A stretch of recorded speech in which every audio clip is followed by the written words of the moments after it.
আজকে আমরা কথা বলবো শরীরের একটা অসাধারণ ক্ষমতা নিয়ে।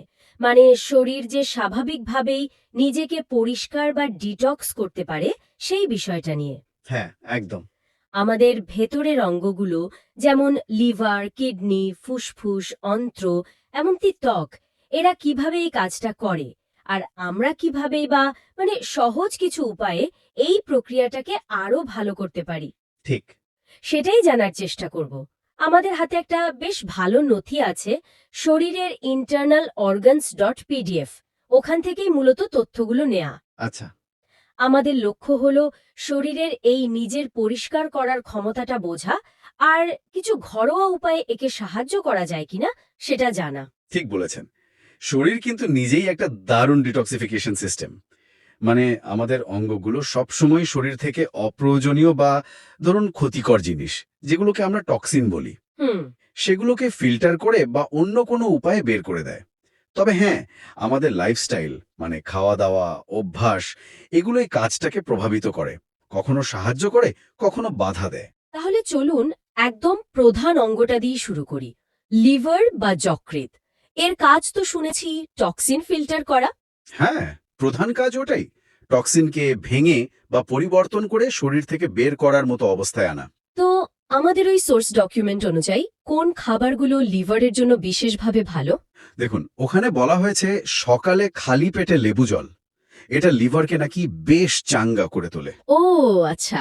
এছাড়া গাঢ় সবুজ শাকসবজি যেমন ধরুন পালং শাক, লাল শাক বা বিটরুট, এগুলো লিভারের কাজকে সাহায্য করে। হুম। আর হলুদ, হলুদের মধ্যে যে কারকিউমিন থাকে ওটা তো ইনফ্লামেশন কমায়, মানে প্রদাহ। আর লিভারের ডিটক্স করার যে পথগুলো আছে সেগুলোকে নাকি উদ্দীপিত করে। বাহ। গ্রিন টিও ভালো, কারণ অ্যান্টিঅক্সিডেন্ট আছে। তবে মানে বুঝতেই পারছেন, খুব বেশি ফাস্ট ফুড, অ্যালকোহল বা চিনি এগুলো লিভারের উপর চাপ বাড়ায়। ঠিক ঠিক, মানে ওগুলো একটু কম খেলেই ভালো। হ্যাঁ, যতটা সম্ভব আর কি। আচ্ছা, লিভারের কথা তো হলো, এবার কিডনির দিকে একটু নজর দিই।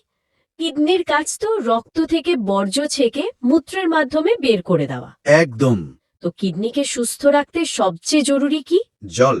জল তো বটেই। কিডনির জন্য জলটা সবচেয়ে গুরুত্বপূর্ণ। দিনে অন্তত 2.5 থেকে 3 লিটার। 2.5 থেকে 3 লিটার। আচ্ছা। হ্যাঁ, এটা না হলে কিডনি ঠিক মতো রক্তটা ছাকতে মানে বর্জ্যগুলো ধুয়ে বের করতে পারে না। ওই ডকুমেন্টে তরমুজ, শশার কথাও আছে। নারকেলের জলও খুব ভালো। যেগুলো শরীরকে হাইড্রেটেড রাখে। ঠিক। আর লেবু জলও কিন্তু কিডনির জন্য ভালো, পাথর হওয়া আটকাতে সাহায্য করে। ক্র্যানবেরি জুসের কথাও বলা আছে, ইউরিনারি ইনফেকশন কমাতে নাকি সাহায্য করে। ইন্টারেস্টিং। আর কি এড়িয়ে চলতে হবে কিডনির জন্য? অতিরিক্ত নুন আর এই মিষ্টি পানীয় মানে সোডা বা সফট ড্রিঙ্কস, এগুলো কিডনির ওপর বাড়তি চাপ ফেলে। আচ্ছা, তাহলে লিভার, কিডনি দুটোই তো ফিল্টার। এবার অন্ত্র বা ইন্টেস্টাইনের কথায় আসি। হজমের পর বর্জ্য বের করা তো এর কাজ। হ্যাঁ, হজম এবং বর্জ্য নিষ্কাশন। তো অন্ত্র ভালো রাখতে কি কি খাওয়া দরকার? ফাইবারের কথা খুব জোর দিয়ে বলা হয়েছে ওই নথিতে। আঁশযুক্ত খাবার যেমন? যেমন ওটস, বিভিন্ন দানাশস্য, বাদাম, ফল, এগুলো মল তৈরিতে সাহায্য করে, কোষ্ঠকাঠিন্য কমায়। হুম। আর দই বা অন্যান্য প্রোবায়োটিক, মানে যেগুলোতে ভালো জীবাণু থাকে, এগুলো অন্ত্রের ভেতরের পরিবেশ ভালো রাখে। আর ইসবগুল, ওটাও তো বলা আছে মনে হয়। হ্যাঁ হ্যাঁ, এসবগুলোর কথাও আছে। কোষ্ঠকাঠিন্য দূর করতে খুব সাহায্য করে।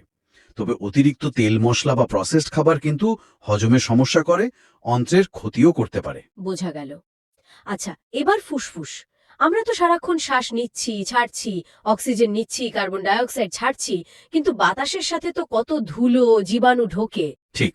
ফুসফুস এগুলো কিভাবে সামলায়, আমরা কিভাবে সাহায্য করতে পারি? ফুসফুসের নিজেরই একটা পরিষ্কার করার পদ্ধতি আছে, তবে কিছু খাবার এই কাজে সাহায্য করতে পারে। যেমন আদা, কাঁচা হলুদ, অ্যান্টিঅক্সিডেন্ট বেশি আছে এমন ফল, আপেল, ব্লুবেরির কথা বলা আছে। ও। তুলসী পাতা, লং, কালো জিরা, এগুলো নাকি শ্বাসনালীর জন্য ভালো। আর একটা ঘরোয়া টোটকা হলো গরম জলের ভাপ নেওয়া। ভাপ নেওয়া। হ্যাঁ, বিশেষ করে যারা খুব ধুলোবালির মধ্যে থাকেন তাদের শ্বাসনালী পরিষ্কার রাখতে সাহায্য করে। তবে সবচেয়ে জরুরি হলো ধূমপান একদম না করা আর দূষিত বাতাস এড়িয়ে চলা। অবশ্যই ওটা তো করতেই হবে। আচ্ছা, আর একটা অঙ্গ বাকি রয়ে গেল, ত্বক। শরীরের সবচেয়ে বড় অঙ্গ তো এটাই। হ্যাঁ, ত্বক এটাও তো ঘামের মাধ্যমে কিছু বর্জ্য বের করে, তাই না? কিছুটা করে। তো ত্বকের যত্ন বা সুস্থতার জন্য কি দরকার? আবারও সেই জল, পর্যাপ্ত জল পান করাটা ত্বকের জন্য খুব জরুরি। ডিটক্স ওয়াটারের কথাও বলা হয়েছে, মানে জলের লেবু, শসা, পুদিনা পাতা মিশিয়ে খাওয়া। আচ্ছা, আর সবুজ শাকসবজি, ভিটামিন সি যুক্ত ফল যেমন কমলা লেবু, পেয়ারা, এগুলো ত্বকের স্বাস্থ্য ভালো রাখতে সাহায্য করে। তার মানে প্রত্যেকটা অঙ্গের জন্য আলাদা আলাদা কিছু ব্যাপার আছে। কিন্তু এমন কি কিছু সাধারণ নিয়ম বা অভ্যাস আছে যা সার্বিকভাবে মানে পুরো শরীরের এই ডিটক্স প্রক্রিয়াটাকে ভালো রাখে? আছে তো, কয়েকটা খুব সাধারণ কিন্তু জরুরি অভ্যাসের কথা বলা আছে। যেমন ধরুন, নিয়মিত হালকা ব্যায়াম করা। ব্যায়াম। হ্যাঁ, ব্যায়াম করলে রক্ত চলাচল বাড়ে আর ঘামের মাধ্যমেও কিছু টক্সিন বেরিয়ে যায়। হুম। ভালো ঘুম খুব দরকারি, মানে দিনে অন্তত 7-8 ঘন্টা। ঘুমের সময় শরীর নিজেকে মেরামত করে, অঙ্গগুলোর বিশ্রাম পায়। ঠিক। আর অবশ্যই মদ বা সিগারেট এগুলো বাদ দেওয়া। এটা লিভার আর ফুসফুস দুটোকেই বাঁচায়। আর সময় মতো পরিমিত খাওয়া, তাহলে হজম ঠিক থাকে, অঙ্গগুলোর উপর চাপও কম পড়ে। খুবই যুক্তিসঙ্গত। ওই ডকুমেন্টে একটা ঘরোয়া ডিটক্স ড্রিঙ্কসের রেসিপিও ছিল বোধহয়। হ্যাঁ, ছিল। খুব সহজ একটা লেবু জলের রেসিপি। একটু বলবেন? 1 গ্লাস হালকা গরম জল নেবেন, তাতে অর্ধেকটা লেবুর রস আর 1 চামচ মধু। ব্যাস, কেউ কেউ এর সাথে একটু আদা কুচি বা 1 চিমটে দারুচিনি গুঁড়ো মেশান।